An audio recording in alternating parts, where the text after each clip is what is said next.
Assalamualaikum warahmatullahi wabarakatuh. Kami dari kelompok 3 akan mempresentasikan mengenai konsep dasar puisi yang beranggotakan saya, Zanuba Paramita, NIM 19140008. Rekan saya ada Anissa Fani Safira dengan NIM 19140024 dan Nurul Isma Aziza dengan NIM 19140029. Selanjutnya, pengertian puisi. Puisi adalah rangkaian kata yang mengungkapkan pikiran, ide, dan perasaan penyair yang disusun dengan baik dan indah melalui tulisan sehingga pembaca mampu memahami dan menikmati apa yang telah diungkapkan oleh penyair dalam karya sastranya. Selanjutnya ada unsur-unsur puisi. Puisi memiliki dua unsur, yaitu unsur intrinsik dan unsur ekstrinsik. Yang pertama ada unsur intrinsik. Unsur intrinsik merupakan unsur yang terkandung dalam puisi dan dapat mempengaruhi hasil puisi sebagai karya sastra. Unsur-unsur intrinsik antara lain ada diksi atau pemilihan kata. Pentingnya pemilihan kata dalam puisi dapat mempertimbangkan makna, komposisi bunyi, rima dan irama, kedudukan kata di tengah konteks kata lainnya, dan kedudukan kata dalam suatu puisi keseluruhan. Selanjutnya ada imaji atau daya bayang. Hal ini membangun puisi dengan menggunakan kata-kata yang konkret atau khas untuk menimbulkan imaji visual, auditif, atau taktil. Selanjutnya ada majas atau gaya bahasa. Bahasa yang dipakai penyair untuk mengungkapkan suatu ide dengan cara yang tidak biasa atau kata yang bermakna kiasan. Selanjutnya ada bunyi. Dengan bunyi, kata-kata tertentu sehingga menimbulkan efek nuansa tertentu juga. Kemudian ada rima. Dengan rima, persamaan bunyi atau perulangan bunyi dalam puisi yang bertujuan untuk menimbulkan efek keindahan. Lalu ada ritme. Dengan adanya ritme dalam puisi, maka dinamika suara dalam puisi agar tidak dirasa monoton bagi penikmat puisi. Dan yang terakhir ada tema. Dengan adanya tema, ide atau gagasan pokok yang ingin disampaikan oleh pengarang itu akan terstruktur. Yang kedua ada unsur ekstrinsik. Ada 4 aspek dalam unsur ekstrinsik. Yang pertama ada aspek historis, kedua aspek psikologis, 3 aspek filsafat, dan 4 aspek religius. Yang pertama ada aspek historis. Dengan adanya aspek ini akan mempengaruhi pengarang tentang unsur kesejarahan dibuatnya puisi. Yang kedua ada aspek psikologis. Dalam aspek ini memuat tentang kejiwaan pengarang yang termuat dalam puisi. Yang ketiga ada aspek filsafat. Tentunya dengan aspek ini berkaitan erat dengan karya sastra secara keseluruhan. Yang keempat ada aspek religius. Tentunya dalam aspek ini mengacu pada tema yang umum yang diangkat oleh penyair dalam puisinya. Selanjutnya, jenis-jenis dari puisi. Puisi sendiri adalah sebuah bentuk karangan yang terikat oleh rima, ritma, serta penyusunan larik dan bait. Biasanya puisi berisi tentang ungkapan dari penyair mengenai emosi, pengalaman, maupun kesan yang kemudian ditulis dengan bahasa yang baik sehingga dapat berirama dan enak untuk dibaca atau didengar. Puisi sendiri semakin berkembangnya zaman, puisi dibagi menjadi 2 macam, yakni ada puisi lama dan puisi baru. Yang pertama ada puisi lama. Puisi lama merupakan puisi yang masih terikat oleh aturan-aturan.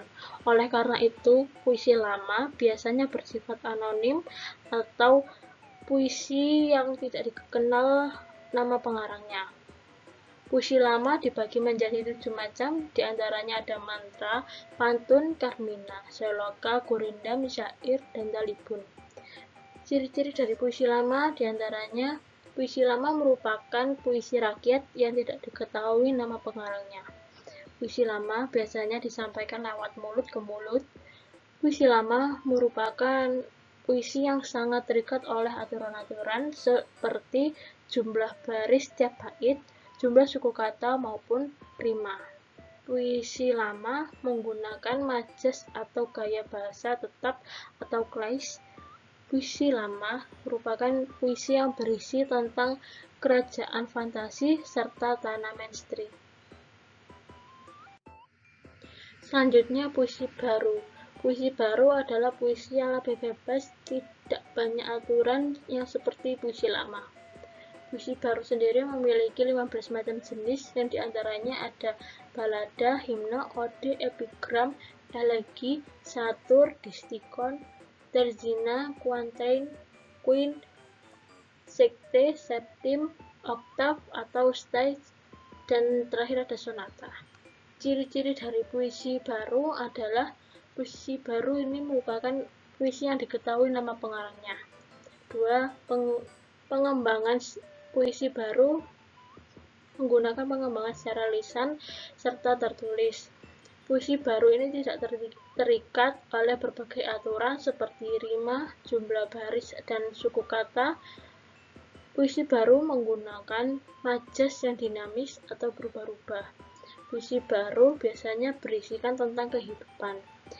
Lebih banyak memakai majas pantun dan syair. Puisi baru memiliki bentuk yang lebih rapi dan simetris. Puisi baru ini memiliki rima akhir yang teratur dan pada tiap barisnya merupakan kesatuan sintaksis.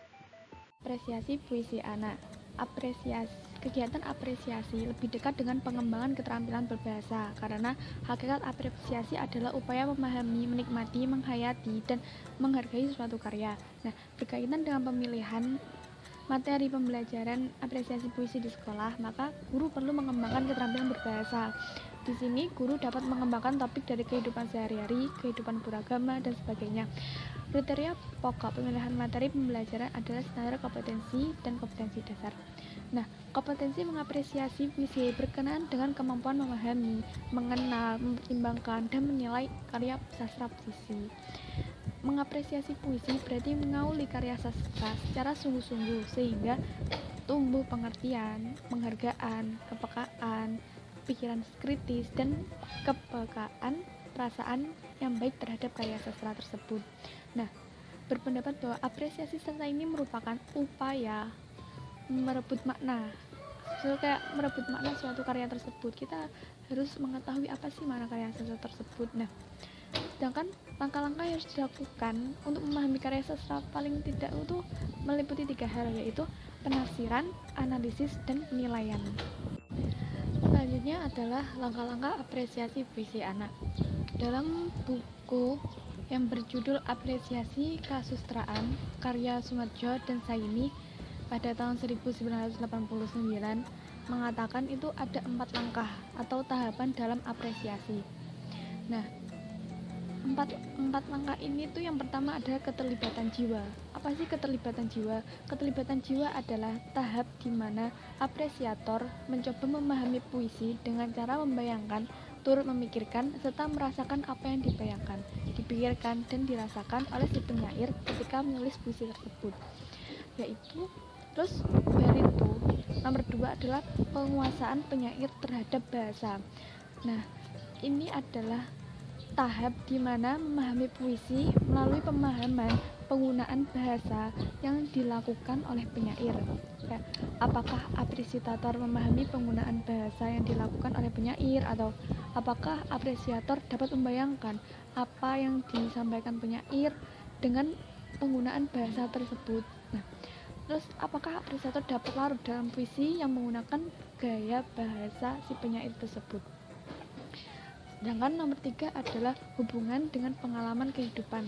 Nah, maksud di sini adalah langkah di mana apresiator mulai mengevaluasi diri setelah membaca secara personal sebuah puisi. Apakah puisi tersebut memiliki kesamaan dengan pengalaman hidup apresiator, atau apakah puisi tersebut memiliki kesamaan dengan pengalaman hidup si apresiator? Apakah puisi tersebut memiliki kebermanfaatan dalam kehidupan sehari-hari apresiator atau dan semacamnya gitulah. Nah, yang keempat ini adalah apresiasi melalui ungkapan lisan. di sini adalah langkah upaya di mana apresiator membacakan sebuah puisi di depan umum dengan gayanya sendiri. Setelah melalui beberapa tahap pemahaman dan apresiasi yang sebelumnya telah jelas dan dijalankan oleh apresiator tersebut. Nah, itu adalah langkah-langkah mengapresiasi satu puisi. Terus kalau langkah-langkah pemilihan bahan ajar itu ada lagi.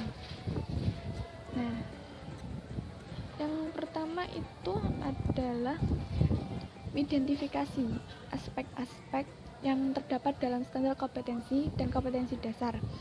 Kayak misalnya kompetensi dasar mensyukuri anugerah Tuhan. Akan berada bahwa bahasa Indonesia dan menggunakan sebagai sarana komunikasi dalam memahami, menerapkan, dan menganalisis informasi lisan dan tulis melalui teks cerita pendek, pantun atau puisi, cerita ulang, eksplanasi kompleks, dan film atau drama. Kaitannya dengan pemilihan materi pembelajaran apresiasi puisi di sini yaitu puisi. Nah, identifikasi yang kedua adalah identifikasi jenis-jenis materi bahan ajar. Jenis materi diketahui bervariasi seperti materi ini bersifat fakta, konsep, prosedur. Selain itu, terdapat jenis yang menekankan pada ranah afektif dan psikomotor. Kayak materi yang bersifat afektif seperti pemberian respon, apresiasi, internalisasi, dan penilaian. Nah, pemilihan materi pembelajaran apresiasi puisi yang akan digunakan dalam pembelajaran ini bersifat efektif, seperti kayak lebih dalam pembelajaran efektif itu. Nah, ketiga adalah memilih bahan ajar yang sesuai atau relevan dengan standar kompetensi dan kompetensi dasar. Bahan ajar ini mengacu pada standar kompetensi dan kompetensi dasarnya. Dengan mengacu pada kompetensi dasar, guru akan mengetahui apakah materi harus diajarkan berupa fakta, konsep, prinsip, prosedur, aspek, sikap, dan psikomotor. Nah, pemilihan materi pembelajaran apresiasi ini berupa aspek sikap dan psikomotor. Selanjutnya adalah yang terakhir dalam pemilihan materi bahan ajar, memilih sumber bahan ajar. Sumber bahan ajar dapat diperoleh melalui internet, buku, wawancara pakar, ensiklopedia, clipping koran, atau majalah yang tepat.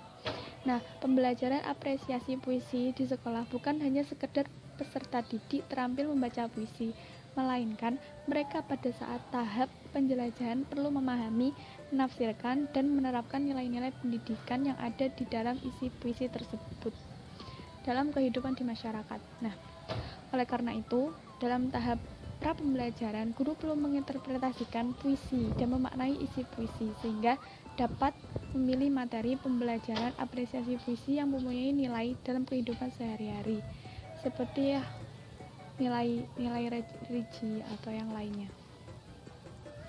Nah, penerapan apresiasi puisi yang berdasarkan pada pendekatan apresiasi sastra seperti materi kemarin, seperti contoh pendekatan parafrase. Nah, ini pendekatan parafrase merupakan strategi memahami kandungan makna dalam suatu cipta karya sastra dengan jalan mengungkapkan kembali gagasan yang disampaikan pengarang dengan menggunakan kata-kata dan kalimat yang digunakan pengarangnya. Nah, dengan parafrase sebuah puisi dimungkinkan akan mampu mempermudah pemahaman terhadap aspek makna dan pesan dari isi puisi tersebut. Parafrase bisa dilakukan dengan dua macam teknik, yaitu melengkapi bagian-bagian yang terlepsi atau kalimat yang susah. Terus dari puisi tersebut, baik yang berupa ejaan maupun kata atau frase, dan menulis kembali dengan kalimat lain. Maksudnya dari baris-baris puisi tersebut. Terus selanjutnya itu pendekatan emotif atau emosi. Pendekatan ini itu sangat tepat digunakan dalam mengapresiasi sastra secara reseptif. Karena hal ini dikarenakan pendekatan tersebut memiliki tujuan yang hampir sama, yaitu menitik beratkan pada penikmat pemahaman serta pengajian karya sastra. Misalnya saja ketika sedang membaca puisi, selama kita membaca puisi, kita secara tidak langsung melakukan proses pengkajian terhadap unsur-unsur penyusun puisi yang sedang kita baca tersebut. Nah, setelah kita mengkaji unsur-unsur puisi tersebut, kita dapat memahami maksud dari puisi tersebut. Di dalam puisi tersebut mungkin ada pesan moral yang ingin disampaikan pengarang yang terkandung dalam puisi tersebut, serta apa yang bisa kita komentari dari puisi tersebut, kemudian dari pemahaman yang terbentuk dalam diri kita sendiri. Kita dapat menemukan titik keindahan dari puisi yang kita baca.